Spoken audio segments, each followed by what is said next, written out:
May isang kuweba sa Antipolo na hindi lang basta bato at dilim ang laman, kundi mga hugis na tila may nakatagong mensahe. Isang lugar na para ba sa iba ay banal, pero sa iba, puno ito ng hiwaga. Sa unang tingin, parang ordinaryong kuweba lang ito, pero habang papasok ka sa malalim na bahagi, mapapansin mong ang bawat stalactite at stalagmite ay parang may kwento, may mukha, may anyo, at minsan may misteryong hindi mo agad maipaliwanag.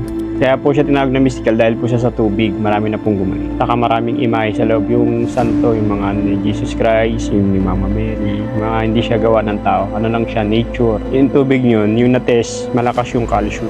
Yung pampatibay ng buto.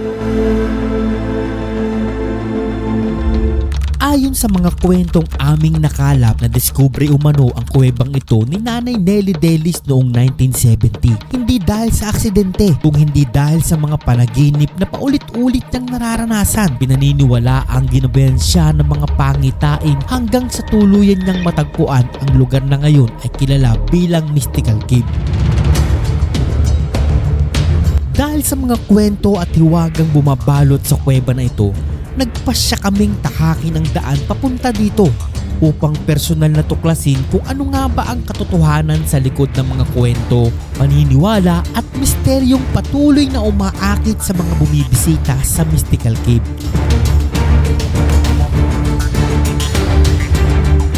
So mga ponyo, pagkatapos ng halos 3 oras na biyahe ay narating din natin itong Mystical Cave dito sa Antipolo, Rizal. So dito makikita nyo yan, may nakalagay dito pangalan. So yung entrance niya, hindi talaga siya pansinin kasi yung pangalan niya dito medyo papasok pa ng konti. At mapapansin nyo, ang napakataas na hagdanan. So wala tayong idea kung ilang step itong kailangan natin akitin para marating natin at mapasok natin itong mahiwagang Mystical Cave na tinatawag nila dito sa Antipolo, Rizal. So tara, samahan nyo ako at alamin natin ang kwento ng kuwebang ito at bakit dinadayo siya at talaga namang pinag-uusapan ng maraming kababayan natin dito sa Antipolo. Tara, pasok natin. Bago naming tuluyang pasukin ang mahiwagang kuweba, minabuti muna naming makapanayam ang mismong taong sinasabing nakadiskubre nito na si Nanay Nelly Delis. Sa kanyang mga salaysay na kaugat ang pinagmula ng mga kwento at pinaniniwala ang bumabalot sa Mystical Cave. Sa aming pag-uusap, unti-unting nabuksan ang mas malalim na kwento sa likod ng kanyang karanasan at ang tunay na dahilan kung paano niya natagpuan ang kuwebang patuloy na nagbibigay hiwaga hanggang ngayon. Naghahanap ako ng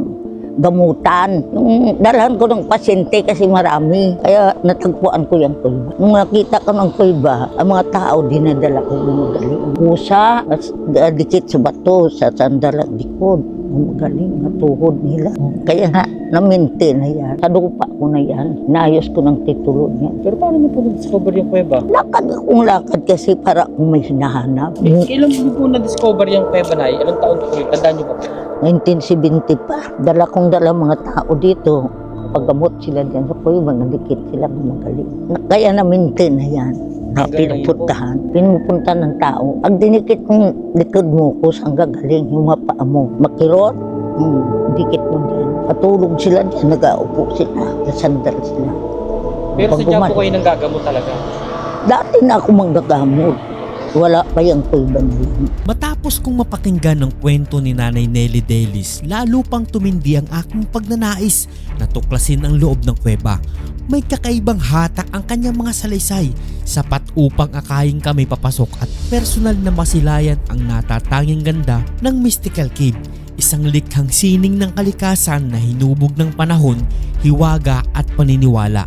Pagkatapos namin maakyat ang mataas na hagdan ay narating din namin ang pasukan sa loob ng kuweba at dito ay naabutan namin ang ilan sa mga gustong pumasok sa loob ng kuweba. So, walang tao. Dati kasi, mayroong tour guide dito na nag-iintindi at sinasamahan yung mga tao na dumadayo rito para pasukin yung loob ng kuweba. Pero ngayon, wala. Ito, nakasabay tayong mga gustong pumasok pero wala talagang tao. Nakakapagtaka lang. Ang tao dito, ang bantay aso. At dahil wala ang bantay at nangangalaga ng kuweba ay nagpasya kami na pasukin na ito ng kami lamang at walang kasama. So, pasukin natin. Titingnan natin kasi wala yung tour guide. So, hindi natin mahintay kung anong oras pa siya darating. At hindi natin alam, baka nandun siya sa loob. Pero hindi ibang kasama. So, bukas naman daw siya. So, sana lang huwag tayo makasuhan trespassing dito. So, tara. Pasukin natin. Kasi Bukas siya, puro ano? Lamig ah. Malamig nga. Wow. So bukas sa mga ponyo. So mukhang hindi naman siya sinasara kasi walang bakas ng pagsasara at pag... Oo. Ay, nano ko, okay, pagkakat tayo. Hindi mo kalapag. Wow. Ang lamig. Oo. So, pansin nyo dito mga kapo niya, may ilaw. So, ito, nakapansin dito. May ano talaga, may daan talaga. Wow. Medyo scary ng konti. Wow. Ayun, may mga makita tayong mga living things dito. Ayun, may mga paniki. Ayun palaka. Wow. Ang ganda rin ng stalagmites. Ingatan tayo, baka kasi may ahas dito.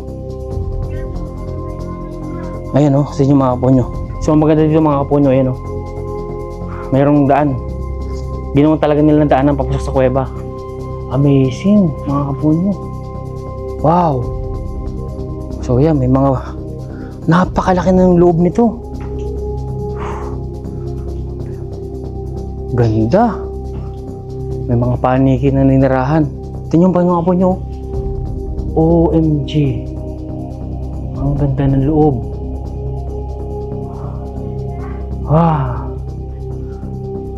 Yung may ilaw dun sa dulo.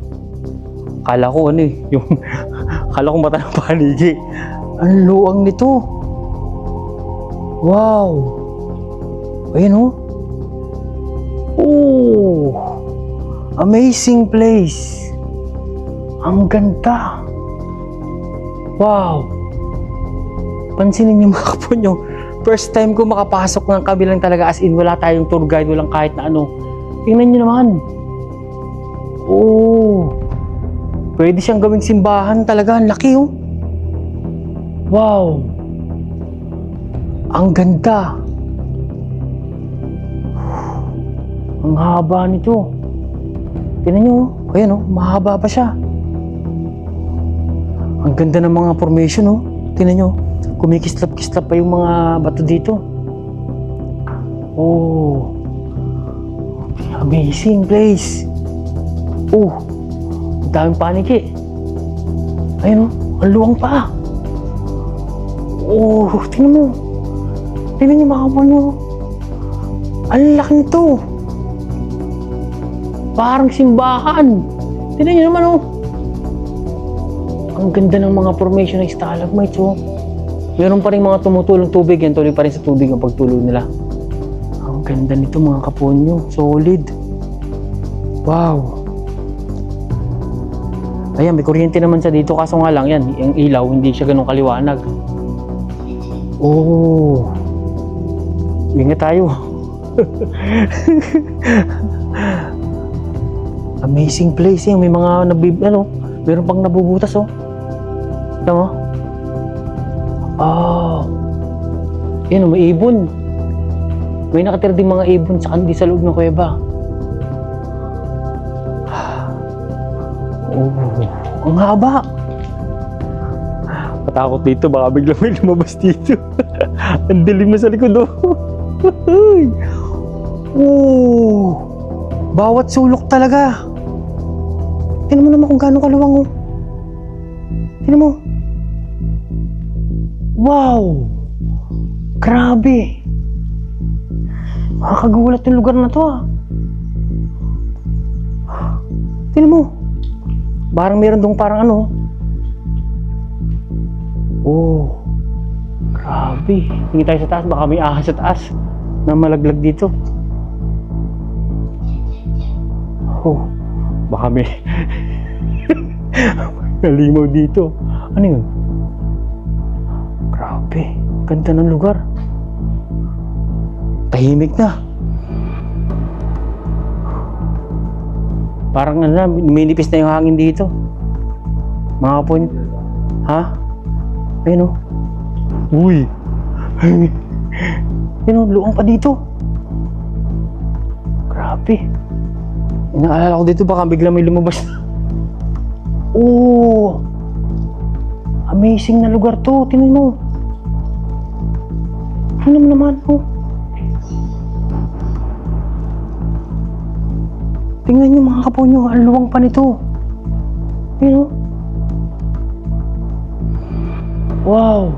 Tingnan niyo yung formation, oh. Talagang tuloy sa pagbuo ng kagandahan nitong kuweba na ito. Ayan, oh, dito parang mayroon ditong parang maliit na altar. Nabubuo siya, oh. Napakaluwang pa, mga kaponyo. Ayun, oh, sa taas, oh. Parang may ano doon. Tingnan mo sa taas. Oh. Nagugumuguho na sa may part na yun. Wow. Tara, balik tayo sa kabila. Oh. Ito yung kauna-unahang pumasok tayo ng kuweba na tayo lang talaga. Kasi wala tayong kasama. At ito pa yung nakita natin sa lugar na to. Nakakamangha. Asan? Ito, ayo, parang kabibi, no? No? Laki, oh. Oh, amazing place. Doon pa, oh. Hanggang doon pa. Tignan mo. Uy, ang lalim pa nito, Lord. Tignan mo. Wow! Tara ka tayo. Tignan mo. Tignan mo naman, oh. Napakalalim pa ng lugar na ito. Ayun, oh. Grabe. Hindi ko alam kung matutuwa ako. Pero medyo kinikilabutan ako ng konti kasi hindi natin kabisado yung lugar. Hindi natin alam kung anong meron sa loob na to.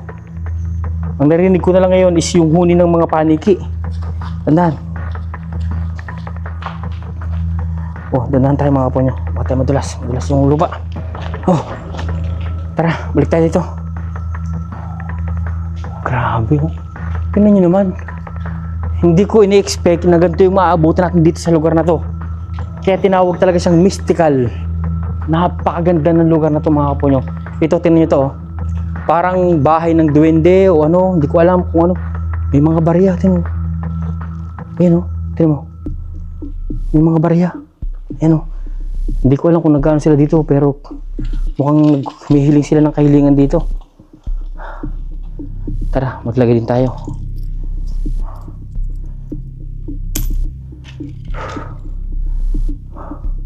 Ito, may part pa dito na isa. Tingnan natin. Ito na yung kadugtong ng isa. Hindi, nakita natin kanina.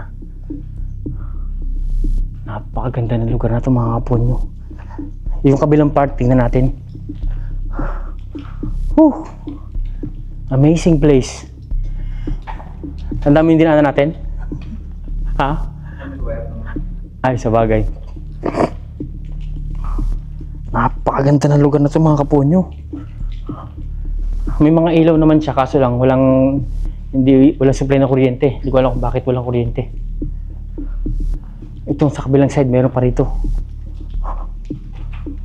Amazing place. Oh, wow. Ito. Ito yung kadugtong pa rin sa kabilang din natin, ano? No? Ito. Tignan yung mga kaponyo. Wow, makikita nyo ba yan? Nakikita nyo ba yung nakikita ko? Grabe yung gawa ng kalikasan. Dito yung, tignan nyo, parang meron dong nakatayong maliit na ano. Hindi ko alam kung ano yun. Yun, oh. Bakit siya nakatayong ganun? Oh. Ito, maganda yung pagkakahugis. Talagang ano, talagang yung daan papunta dun sa mismong dinaan natin kanina. Paikot siya. Grabe. Amazing ang lugar na to, mga kaponyo. Isipin mo, may ganito. Ito talaga yung hindi man-made talaga na kuweba. Gawa talaga to ng kalikasan, mga kaponyo. At sobrang nakakasarap sa pakiramdam na natin itong lugar na to. Wow. Ayan, oh. Iba tata itong dinaanan to. Well, iba to. Hindi to kadugtong nung kanina. Ha? Bawal? Pero may ano, yun, dami pa, oh. Oh. Amazing. Ito, may mga tambak ng karton na, oh. May mga panik ang paikot-ikot. So yun, hanggang dulo pa kaya yun. Ayan natin. OMG. Buti na lang magandang flashlight natin. Kita natin sa dulo, no? Kita ba? Ganda, oh. Malalim pa to. Malalim pa tong kuweba na to. Pero parang hinuhukay, oh. May bakas ng hukay, ano? Oh, napakalalim. Ba't tinarangan nila? Tataka ka ba tinarangan nila? Parang may ano dun, ha? Ano? Tingnan mo, parang buhay sila. Parang buhay sila nakatayo dyan ito. Ano kaya ito? Ba't hinarangan nila? Grabe. Lalim pa nito, Lowell. Hirap dito, baka may biglang sumulpot dito. Ito, parang ramdam ko buhay ito, oh. Yung nasa taas na yan. Oh, ito, dead end na. Wala na. Ayun, oh. Parang may naghuhukay. Ito mga kapo nyo. Hinuhukay nila. Nakakapagtaka. Wow. Grabe. Ano to? Akala ko dugo eh. Kulay pula. Yan, delikado. Ito yung mga delikado. Kailangan talaga mailaw ka talaga. Kapakahabang isipin nyo gaano katagal niya bago nabuo. Ngayon, unti-unti na siya sumasakit sa pinakababang area niya. Ayun, oh. Kita nyo yan? Kalikasan. Gawa ng kalikasan sa tagal ng panahon. Ito, butas pa, oh. Ano? Wow. Para siyang unti-unting naagnas, no? Grabe mga kapo nyo. Sobrang solid nitong experience natin na to. Ganito pala kaganda itong mystical cave na tinatawag nila. Kaya pala, ang tawag nila yung mystical cave kasi tingnan nyo naman ang itsura. Talagang napakaganda. Sulit na sulit makapasok sa ganitong lugar. Wow. Isipin mo, ito lang yung daanan yan. Pag ito nasarahan, wala na. Hindi tayo makakalabas dito. Grabe. Medyo creepy nga lang pag hindi ka sanay sa ganitong lugar. Kakabahan ka kasi sobrang dilim. Ayan ito mga kapo nyo. So ito, tara. So yun yung mga kapo nyo. Sobrang ganda talaga ng lugar na yun. Sobrang sulit talaga. Wow.